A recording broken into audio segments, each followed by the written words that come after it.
Hi friends, నమస్తే. నేను ఈరోజు రొయ్యల కర్రీ చేయబోతున్నాను. ఈ రొయ్యలు శుభ్రంగా కడిగి ఈ పక్క నరం ఉంటుంది, ఈ పక్క నరం ఉంటుంది, రెండు సైడ్లు నరాలు ఉంటాయి. ఆ నరాలని రెండు పీకేసి ఉప్పు పసుపేసి రెండుసార్లు కడిగి శుభ్రం చేసి పెట్టుకున్న పచ్చి రొయ్యలు కర్రీ.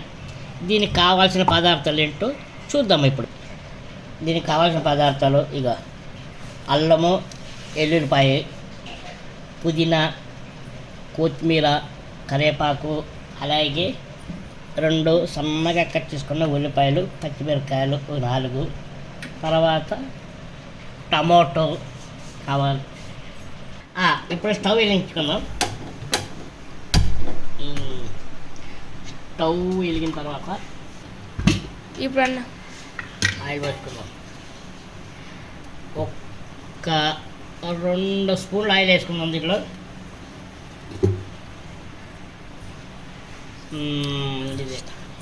ఓకే, కొన్ని టెక్ని ఆయిల్.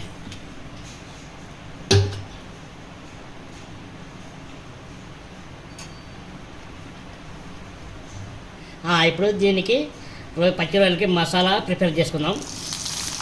ఉల్లిపాయలు, పచ్చిమిరపకాయలు వేద్దాం. ఇది కొద్దిగా మగ్గాలంటే దీనికి ఉప్పు వేసుకుందాం. ఉప్పు వేసుకుంటే తొందరగా మగ్గుతుంది. మగ్గిన తర్వాత ఇప్పుడు ఎల్లుల్లిపాయలు, అల్లం వేసుకుందాం. ఇది నూనె బాగా మగ్గాలి. కొంచెం ఇది ఇలాగా బ్రౌన్ కలర్ వచ్చే వరకు కలపండి, చాలా బాగుంటుంది. అలాగే ఎల్లుల్లిపాయలు, అల్లము బాగా ఎగుతాయి ఆయిల్లో. ఇప్పుడు మనము తర్వాత మిక్సీ పెట్టుకోవచ్చు. మిక్సీకి పడితే బాగా ఉంటుంది. తర్వాత టమాటా వేద్దాం.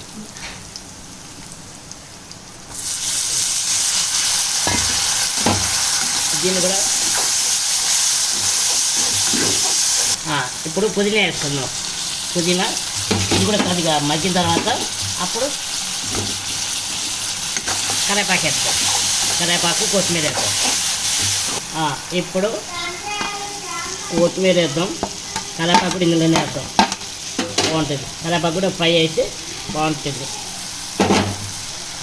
దీన్ని కూడా కొద్దిగా మగ్గిదాం.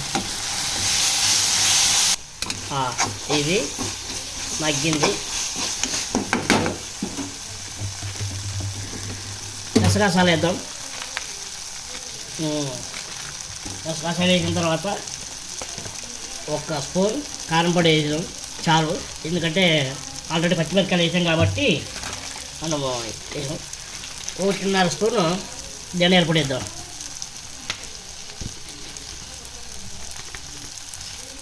1.5 స్పూన్ చెంచా 1.5 చెంచా ధనియాల పొడి. దీని కూడా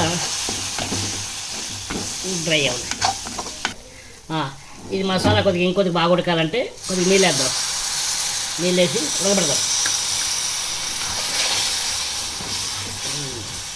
మెత్తగా అయితే చాలా బాగుంటుంది. ఇంకా ఎల్లుల్లిపాయలు, అల్లం ముక్కలు వేసాం కాబట్టి ఉడుకుతుంది మెత్తగా. తర్వాత మనకి పేస్ట్ చేయడానికి బాగుంటుంది. పేస్ట్ ఇలా వచ్చేసింది. మనం స్టవ్ ఆఫ్ చేసుకుందాం. ఇప్పుడు ఇది ఆరినాక 10 నిమిషాలు 5 నిమిషాల్లో ఆరిపోద్ది. ఆరిపోయిన తర్వాత దీన్ని మిక్సీ వేసుకుందాం. పేస్ట్ లాగా చేసుకుందాం మిక్సీకి వేసి. మసాలా చల్లగా అయింది. ఇప్పుడు మిక్సీకి వేసుకుందాం.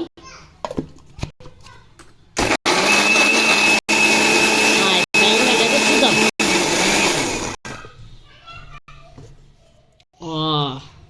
ఓకే, మసాలా రెడీ అయ్యచ్చు. నెక్స్ట్ ప్రాసెస్లోకి వెళ్దాం.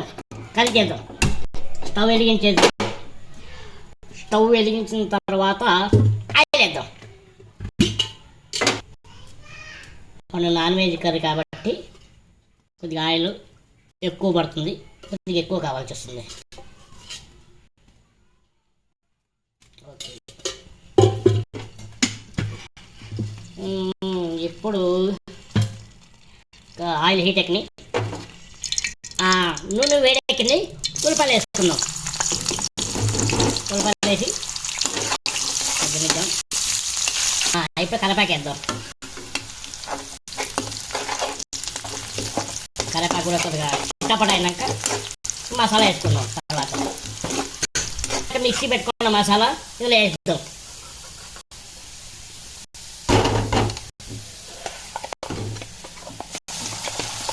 మసాలా వేసాం, చూసారా నూనె పైకి వచ్చింది. ఇలా పైకి వచ్చిన తర్వాత మనం మిక్సీలో ఉన్న కొద్ది నీళ్ళు ఇందులో వేసేద్దాం. మసాలా నీళ్ళు. దీన్ని ఎందుకు వేసాడు?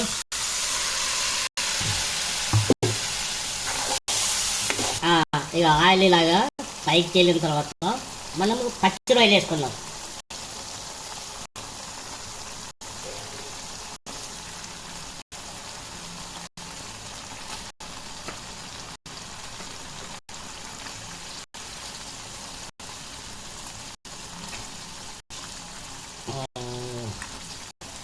వేసుకున్న తర్వాత ఒక్కసారి కలుపుదాం. ఒకసారి కలిపేసి ఇది కలుపుతాం కదా. కలిపిన తర్వాత పచ్చి రొయ్యలు నీళ్ళు ఉంటాయి, అవి బయటకు వచ్చేయాలంటే ఒక్క మూత పెట్టుకున్నాం. మూత పెట్టుకొని దీని పరిస్థితి ఏంటో ఒకసారి చూద్దాం. ఉడుకుతా ఉంది కదా. ఇప్పుడే మనము ఉప్పు చెక్ చేసుకుందాం.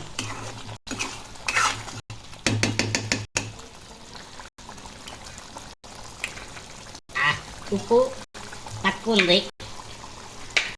దీనిలోకి బగారా రైస్ చేసుకొని తింటే రొయ్య మామ అనాల. పచ్చి రొయ్య చేద్దాం. బగారా రైస్ కూడా ఏముంది.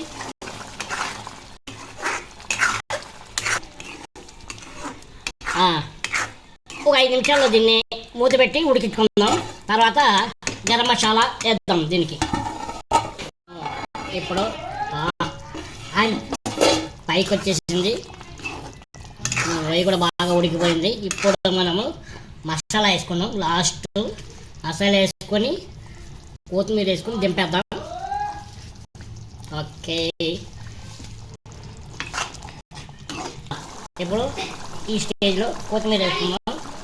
కొత్తిమీర వేసుకొని తిప్పేసి అంటేద్దాం.